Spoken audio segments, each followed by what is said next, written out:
नमः शिवाभ्यां नवयौवनाभ्याम् परस्पराश्लिष्टवपुर्धराभ्याम्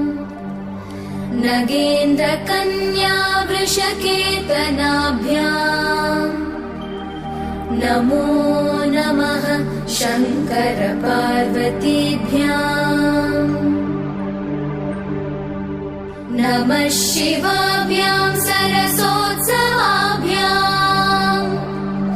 नमस्कृताभीष्टवरप्रदाभ्याम्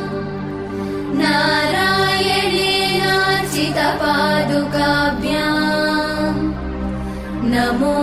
नमः शङ्कर पार्वतीभ्याम् नमः शिवाभ्यां वृषवाहनाभ्याम्